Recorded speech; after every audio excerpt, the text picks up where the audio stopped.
The Global Energy War. Brought to you by MCF Energy.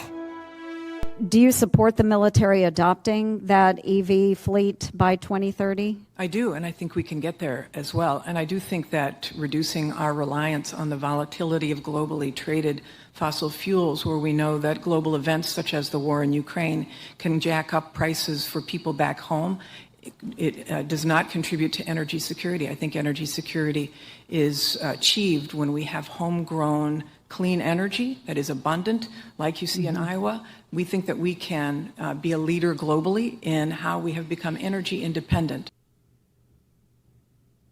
These people are insane. Joining me now, Marc Morano, author of the book, The Great Reset. Okay, Marc, let me ask this question this way. Yeah. Obviously, that's insane. And everyone who's seen that clip knows that's insane. It's the most mind-bogglingly stupid, insane thing ever. But as best as you can, because you know these people better than me, does she know it's insane? Does she know she's insane and she doesn't care? Does she know? Well, it's a good question. Jennifer Granholm, you can actually go back and watch clips of her on the I think it was Dating Game, where she actually was one of the contestants back in 1979. She's always wanted to be some kind of a celebrity, important person. She's the former, governor. But here's the deal. She was in a video, 2018, about gasoline. You have to keep it in the ground. Gasoline, we can't let your emissions go. And she was singing about this. And Bill McKibben, climate activists were in it. So she wants to be accepted and loved by the climate activist community.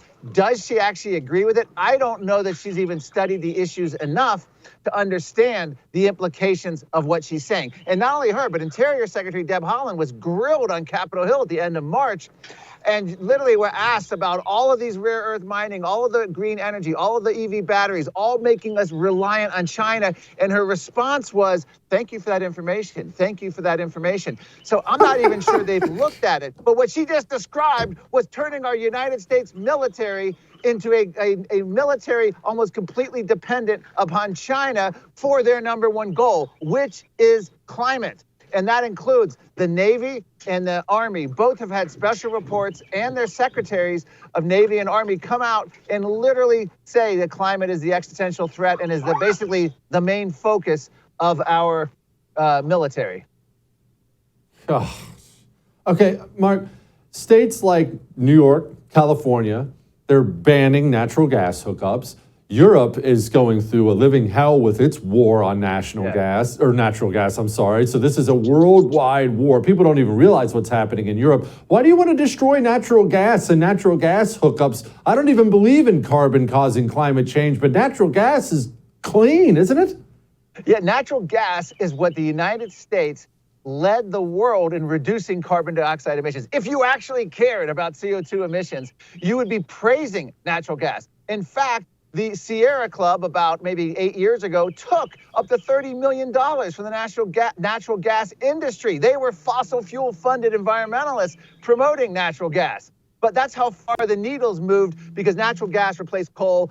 It led to us. We were outperforming in terms of CO2 reductions during the Trump administration any European signatory of the UN Paris Agreement, even though Donald Trump pulled us out. That's the absurdity of this. And now natural gas is demonized. Not just gas stoves, as we're seeing in New York, but also as we're seeing federally, but also the natural gas hookups for furnaces. They're forcing everyone onto electric heat, which again is going to make us more reliant on a stable energy grid, which they're then choking off that and forcing more and more solar and wind mandates that don't produce the energy. They're intentionally harming our national security.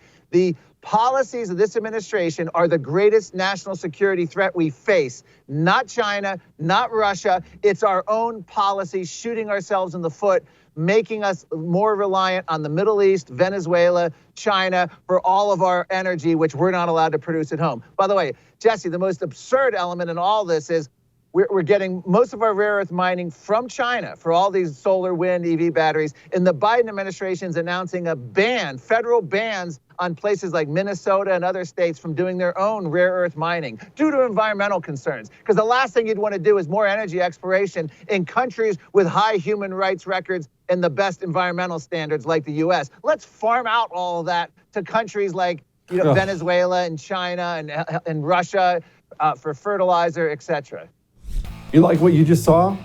Subscribe to the YouTube channel. The First TV has a YouTube channel. It's outstanding. Go hit that subscribe button now.